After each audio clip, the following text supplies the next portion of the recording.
Perkenalkan, nama saya Ayu Lestari, NPM A1C024049.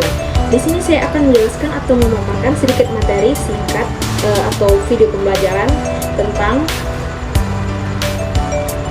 Baiklah, materi yang akan saya bahas kali ini mengenai manajemen pendidikan dasar, menengah, dan tinggi.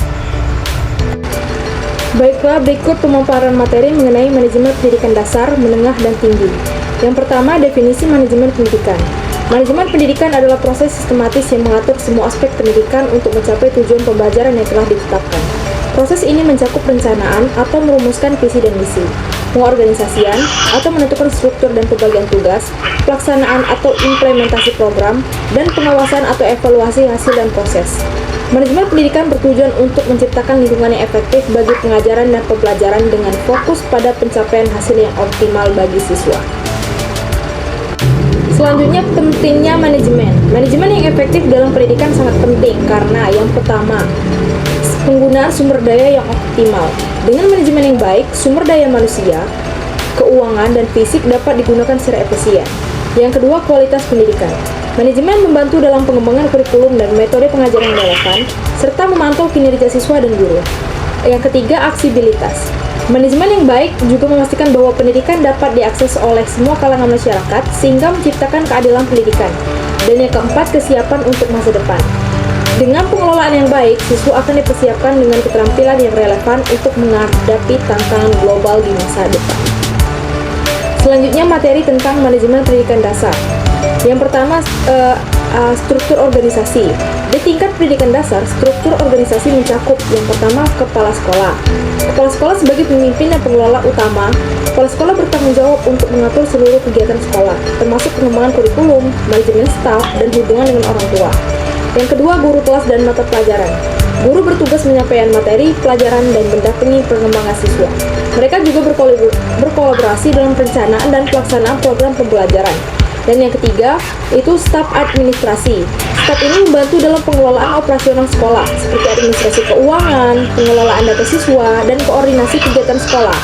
Peran mereka sangat penting untuk menjaga agar sekolah berfungsi dengan baik. Selanjutnya, kurikulum dan metode pengajaran. Kurikulum di pendidikan dasar dirancang untuk memenuhi kebutuhan perkembangan anak dan mencakup yang pertama, aspek kognitif, yaitu materi harus sesuai dengan tingkat perkembangan intelektual anak dengan fokus pada pengembangan keterampilan dasar seperti membaca, menulis, dan berhitung. Yang kedua, itu aspek sosial dan emosional, yaitu penting untuk mengajarkan nilai-nilai sosial dan emosional seperti kerjasama, empati, dan pengelolaan emosi. Ini bisa dilakukan dengan kegiatan kelompok dan permainan. Ketiga, metode pengajaran, yaitu metode interaktif seperti pembelajaran berbasis proyek, permainan edukatif, dan penggunaan teknologi, misalnya aplikasi pembelajaran. Dapat meningkatkan keterlibatan siswa. Dengan menggunakan permainan, siswa dapat belajar sambil bersenang-senang, yang meningkatkan motivasi belajar. Selanjutnya ada pengembangan profesional guru. Pengembangan profesional bagi guru meliputi yang pertama, pelatihan berkala, yaitu menyediakan pelatihan rutin untuk guru agar mereka tetap update dengan metode pengajaran terbaru dan pengembangan kurikulum. Yang kedua, workshop dan seminar, yaitu mengadakan acara untuk berbagi praktik terbaik dan inovasi dalam pengajaran. Ini bisa melibatkan pembicara, tamu, atau sesi kolaboratif di antara guru. Dan yang ketiga, evaluasi kinerja. Melakukan evaluasi berkala terhadap kinerja guru untuk memberikan umpan balik konstruktif, dan hal ini dapat dilakukan melalui observasi kelas dan survei dari siswa dan orang tua. Dan yang keempat, program mentoring. Mengembangkan program di mana guru yang lebih berpengalaman membimbing guru baru untuk membantu mereka beradaptasi dengan lingkungan mengajar. Selanjutnya, manajemen pendidikan menengah. Adapun kebijakan pendidikan di tingkat menengah mencakup yang pertama, kurikulum nasional. Kurikulum nasional yaitu menyusun kurikulum yang memenuhi standar pendidikan nasional dan mengakomodasi kebutuhan lokal. Kurikulum harus fleksibel dan adaptif untuk berbagai kebutuhan siswa. Yang kedua, ada standar kompetensi, yaitu menetapkan standar yang jelas untuk kompetensi yang harus dicapai oleh siswa, termasuk aspek akademik, keterampilan praktis, dan nilai-nilai karakter. Dan yang ketiga, itu regulasi, yaitu mengimplementasikan regulasi yang menjamin keadilan dan kesetaraan dalam akses pendidikan bagi siswa, termasuk mereka yang berada di fase terpencil atau kurang beruntung. Adapun keterlibatan orang tua dan masyarakat, yang pertama, dukungan moral. Kehadiran orang tua dalam kegiatan sekolah tentunya memberikan dukungan moral bagi siswa yang dapat meningkatkan motivasi dan prestasi mereka. Yang kedua, komunikasi yang baik. Sekolah perlu membangun komunikasi yang baik dengan orang tua melalui laporan kemajuan, pertemuan rutin, dan kegiatan ekstrakurikuler. Hal ini juga menciptakan rasa kepemilikan bagi orang tua terhadap pendidikan anak. Yang ketiga, partisipasi masyarakat. Dengan melibatkan organisasi lokal dan sektor bisnis dalam mendukung kegiatan sekolah, seperti program magang dan pelatihan kerja, dapat memperkaya pengalaman belajar siswa dan meningkatkan relevansi pendidikan dengan dunia nyata. Adapun evaluasi dan akreditasi. Evaluasi pendidikan di tingkat menengah mencakup yang pertama, ujian standar. Dengan menggunakan ujian standar untuk mengukur pencapaian akademik siswa dan efektivitas proses pembelajaran atau program pembelajaran ya. Yang kedua itu penilaian program. Melakukan penilaian berkala terhadap program yang dilaksanakan di sekolah untuk memastikan bahwa tujuan pendidikan tercapai. Yang ketiga, akreditasi. Proses akreditasi oleh lembaga resmi memastikan bahwa sekolah memenuhi standar tertentu. Ini juga mencakup penilaian internal yang dilakukan oleh sekolah untuk terus memperbaiki kualitas pendidikan. Selanjutnya itu manajemen pendidikan tinggi. Tata kelola universitas. Adapun struktur tata kelola universitas meliputi yang pertama atau yang paling tinggi itu ada rektor, yaitu memimpin universitas dan bertanggung jawab untuk pengambilan keputusan strategis, termasuk kebijakan akademik dan manajemen sumber daya. Yang kedua itu dekan, yaitu mengelola fakultas dan program studi, bertanggung jawab atas kurikulum, penelitian, dan pengembangan staf akademik. Yang ketiga, senat akademik, merupakan badan yang melibatkan dosen dan mahasiswa dalam pengambilan keputusan terkait kebijakan akademik dan pengembangan institusi.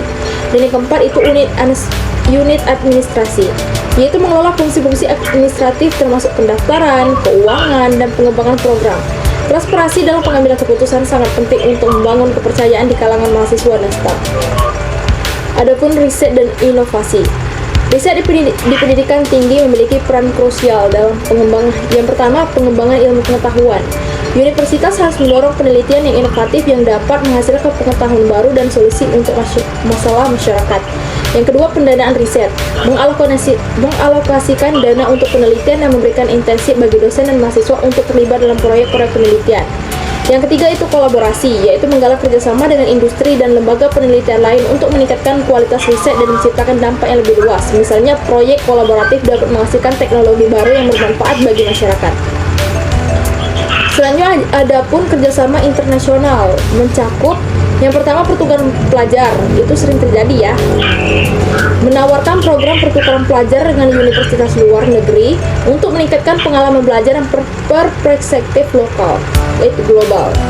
Yang kedua itu program ganda, yaitu membangun program gelar ganda yang memungkinkan mahasiswa memperoleh gelar dari dua institusi di negara yang berbeda. Dan yang ketiga itu kolaborasi penelitian, yaitu menggali peluang penelitian bersama dengan institusi internasional yang memungkinkan akses ke sumber daya dan pengetahuan baru. Untuk materi selanjutnya itu ada tantangan dan solusi. Yang pertama tantangan. Beberapa tantangan yang dihadapi dalam manajemen pendidikan mencakup yang pertama itu ada keterbatasan pendanaan. Banyak institusi pendidikan, terutama di daerah terpencil, menghadapi masalah kurangnya dana untuk operasional dan pengembangan. Yang kedua, ketidakmerataan akses. Akses pendidikan yang tidak merata di berbagai daerah, terutama di daerah terpencil, menjadi masalah serius yang harus diatasi. Yang ketiga itu kebutuhan teknologi.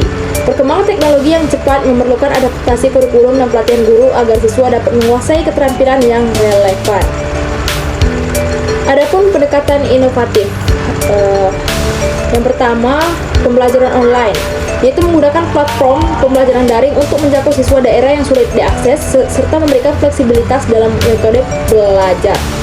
Yang kedua itu ada kurikulum berbasis kompetensi, yaitu mengembangkan kurikulum yang fokus pada keterampilan praktis dan kompetensi yang diperlukan di dunia kerja. Dan yang ketiga itu ada keterlibatan komunitas, yaitu membangun kemitraan dengan organisasi lokal untuk mendukung program pendidikan dan menyediakan sumber daya. Mungkin itu saja penjelasan atau pemaparan materi singkat dari saya ya. Saya ucapkan terima kasih. Bye bye.